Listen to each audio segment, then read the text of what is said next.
Good morning, everybody. Cheers to another Monday here. And this is actually a welcome to the final Monday morning with Myles. This is going to be the last of these live stream experiments in this format that I'm doing. So I appreciate y'all coming along for the ride. And as always, I'm going to keep the self-promotion going here. If you like what I have to say and want to hear more of it, head on over to milesbiggs.com. You can watch my TED Talk there and check out my book. Both are called Unseen Work, and I'm proud of both of them for different reasons, but still proud of them the same. So go ahead and check that out. They mean a lot to me. So today, no guest. It's the final show. So what I thought I would do would kind of like take a walk down memory lane, right? We'll recap 2020. And for me specifically, 2020 in the terms of content, right? So obviously a big year. I'm not going to recap the entire year and all that happened globally in this wild year, but this was very much a year of content in my world, a year of experimentation with things like this, with taking my podcast, Relish the Journey, and really expanding the idea and trying to grow my following and just seeing what else I'm capable of. And so I sat down and did the math and it counted up everything. And I'll run through that a little bit with you. To me, it was interesting to cycle through all this. So starting with where it all began for me, Relish the Journey, I released 106 episodes of Relish the Journey this year, which is crazy. This year I went from just doing one a week to doing two a week or more, as you can see with that number. One where it was just me sort of talking, ranting, soapboxing it with like mindset topics and personal development topics, things that I'm really into, and then still having my guest and interviewing guests. Some weeks I had two guests, some weeks I had three mindset topics. Like it was, I experimented there as well. But still, I'm very proud I was able to get over 100 done in 1 year, which is really cool. So Relish the Journey actually hits 200 episodes, I believe next week or the week after. So that's pretty cool. 200 is a big milestone. I don't know if you guys know this, but I think it's like 90% of all podcasts don't make it past episode number 7. So for me to be at 200, it's pretty cool, something I'm very proud of. And I caught myself there because I've recorded actually over 120, over 130 episodes this year of Relish the Journey. But I'll come back to what I mean with that towards the end of this stream. So that's one podcast. And then I went from having just one podcast this year to 2 podcasts because the company I work for, Mojo Active, I came on August of 2019 there. And of course, being the podcaster that I am, I said, guys, we got to do this. We got to do a podcast. It'd be great. We're a marketing agency. We can share our story. We can do all these things, right? And so they agreed. And we launched the podcast after some development at the end of 2019. We launched it in January of this year, 2020.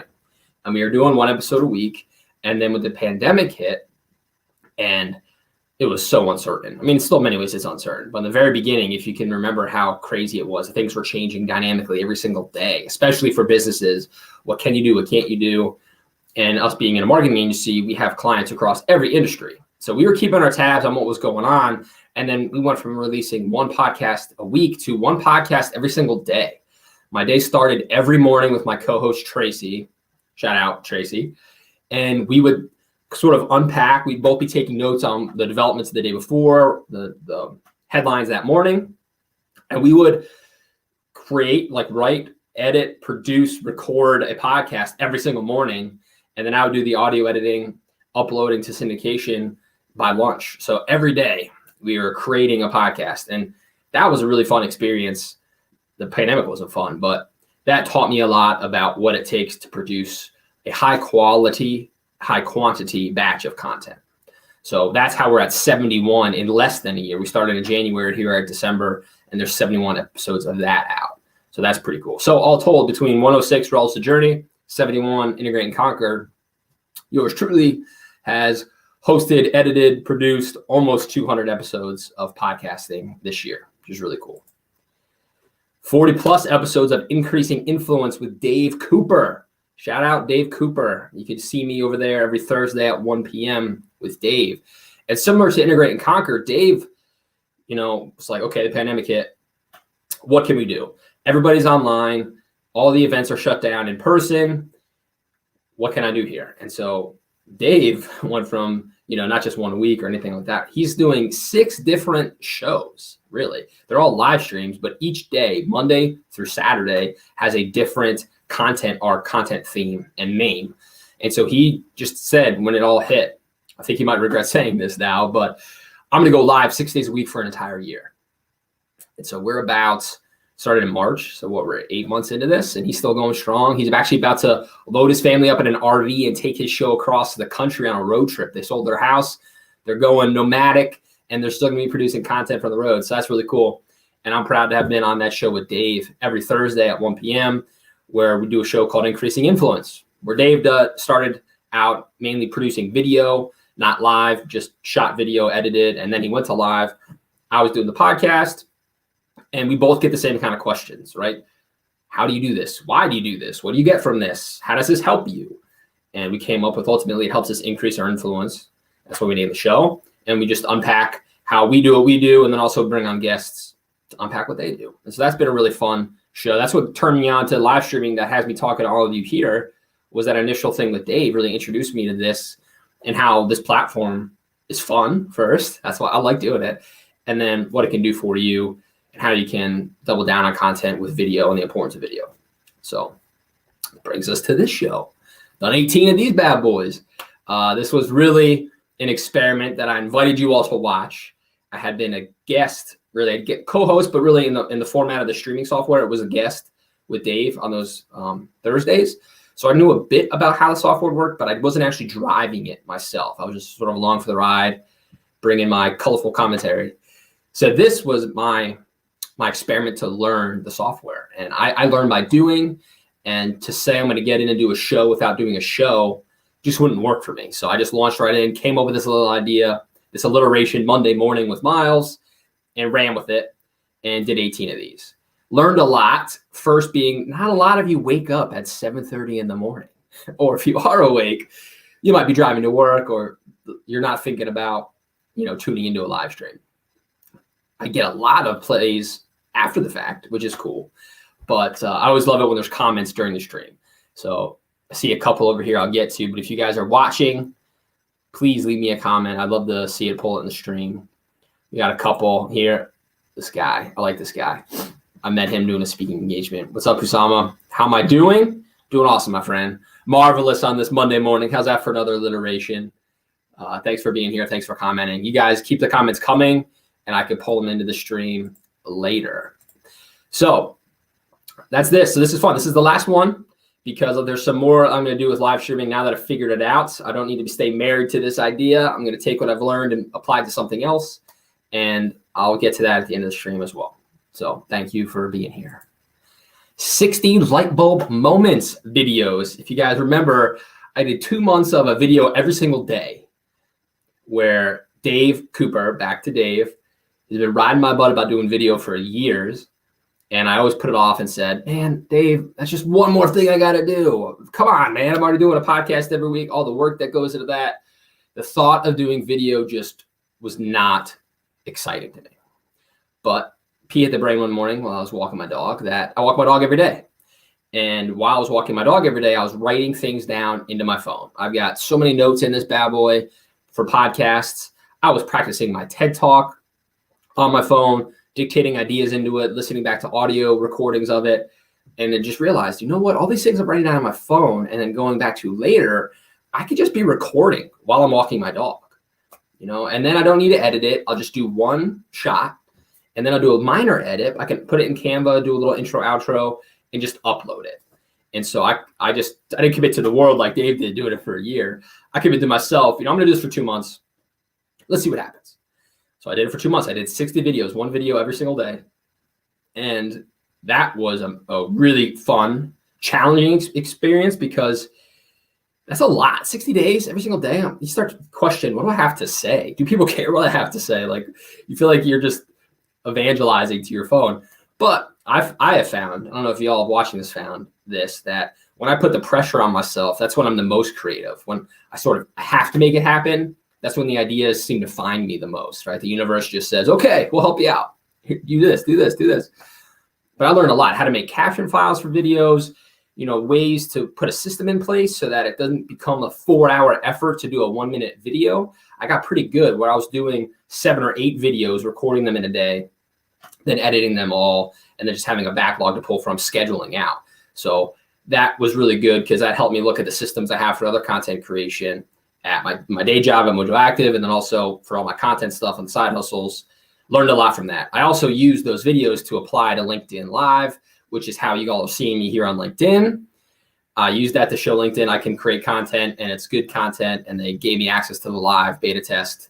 And so here we are. So light bulb moments came first, and then this live stream we're on now, and then live streams in the future. So I used it kind of to leapfrog from one thing to another. So 60 of those, 52 STRIVENT Mastermind sessions. I found STRIVENT Mastermind almost 2 years ago now. I bought into the program to be a participant. It's a personal development program focusing on health, wealth, and relationships, that initial course that I joined. And then I loved it. I latched onto it. I got so much from it. That's where the idea for the book came from. The TED Talk came from. I met so many great people here. And then Dennis McGinley, who owns the company. Hello, Dennis. If you're not seeing this live, hopefully check it on the replay, get your shout out. Dennis asked me if I'd love to help him grow it and lead sessions. And of course, I mean, to me, again, accountability and where creativity when I'm under pressure happens. To lead a mastermind session about personal development, it forces me to focus on it, not just one night a week in the sessions, but every night of the week, so that I become the person that's doing enough to be able to lead the sessions. And that's just been a wonderful experience. I love doing that. I'm still doing it. We'll do it as long as he wants me to. So that's been fun, which led me to my own mastermind that I started. And the next cohort starting in January. So if you guys are interested and you see this, leave a comment, shoot me a DM, email me, call me. You can find my contact info all over the internet, especially if you go to the website on the ticker here. But I did a mastermind around my book and my TED Talk. And so I did one cohort as sort of a beta test, did 8 of those sessions. It was an hour and a half, had to write out the whole script and formatting and produce that content. That was a really interesting experience because the other mastermind sessions, I would have the content and the curriculum to facilitate. And now I was creating the curriculum, whole different ball game, and a very rewarding experience. So I love doing that. Then I gave my TED Talk.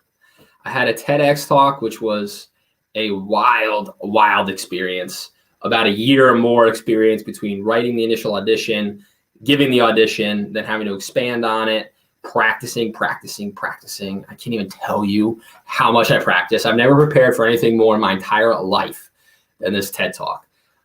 Every waking moment was devoted to trying to memorize those words, repeating it back to myself in the shower, walking my dog, to the mirror, to my wife, to my dog. Man, I said that so many times. And then gave it finally after being delayed 6 months. That was such an incredible experience. And a lot of growth came from that. So that was a really cool piece of content that was way more than just a piece of content or a talk that lives out there. Then I wrote my book. Again, I started the book in 2019, but in 2020 was, it launched, it happened. I launched it right after the TED Talk, and I'm an author now. It's so weird to say, right? And now I didn't even put this on here. Look at this. Not good at the mirroring, but shout out Nick at Typo Prince. So I gave the TED Talk, wrote the book, and then one of those guys I met in the mastermind has a company called Typo Prince, TYYPO Prince. And he approached me about doing a collection with quotes from the book and the TED Talk because he loved the ideas. And so this is one of those. So in a way, that's a piece of content too. I've got this graphic art collaboration, motivational prints, which is wild. My name's on people's walls. He gives me updates and people are buying these things. And it's so cool to see that the message is getting out there and influencing people. That's all I ever wanted. So I wrote the book. Way back before the pandemic, this literally seems like 3 years ago, but I spoke at the International Builder Show for the second year about the power of podcasting. This was back in end of January, beginning of February. So wild to think I spoke at a big trade show with hundreds of thousands of people this year with the type of year it was, but it happened. So that was really cool. I gave about half a dozen. I don't really count these. I probably should if I'm going to do a year-end tally, but through all the people I meet doing live streams and the podcast and all my interactions, right? Every once in a while, someone's like, hey, will you give this talk? Usama, the guy I mentioned on the comments, right? I met him through a talk I gave to a group of people, part of the Declassified College podcast, run by Justin Wynn. Really cool idea that Justin had was about giving college students the cheat codes to life after college. And so we met each other. He was on Increasing Influence. He was on my podcast. I was on his podcast. And then he invited me to speak to his group of interns for that program. And that's how I met Usama. So it's just cool how one thing leads to another. But talking at a bunch of different colleges just about entrepreneurship. What is it like to have a side hustle and a real job, like an actual career, not just this crazy stuff we all do online. So that's been fun. I like doing that. And then again, I don't count these, but I'll start dozen or more guest spots in other podcasts. And it's turned into my favorite thing to do. You know, you produce all this other content, but I love being interviewed by other people and being guests on other shows because I learn a lot just by the way other people approach everything. I said systems before, right? So how do they line up a guest? How do they schedule? How do they get you content in advance? How do they request content from you? It's really cool to see how other people do it, what their systems are, because it lets me get better at my systems, right? I can steal from them or borrow with permission from them. And that's really fun to do. I love doing that. And then this isn't necessarily content I created, but it's cool. My content being recognized, right? I was listed as a top 15 podcast of 2020 by New York Weekly. Most recently, I was profiled in Yahoo and Business Insider about the book Unseen Work, which is just awesome. Again, all in on unseen work, right? And what it says behind me, you have to do the unseen work so that when you are seen, you have something to show for it. You know, I've been doing this for 3+ years and never imagined I would have this banner up or this banner up right here, right? But I just put my head down. I did all these experiments you guys saw and just keep producing content, keep showing up every single day, every single week. And eventually people are taking notice. That's what it's all about. You don't do it for these things. Otherwise you wouldn't keep doing it because these don't happen every single day. You have to do it because you love it, because you have fun. And then eventually that is what people hear or see in your content. And that is what garners you all this kind of stuff.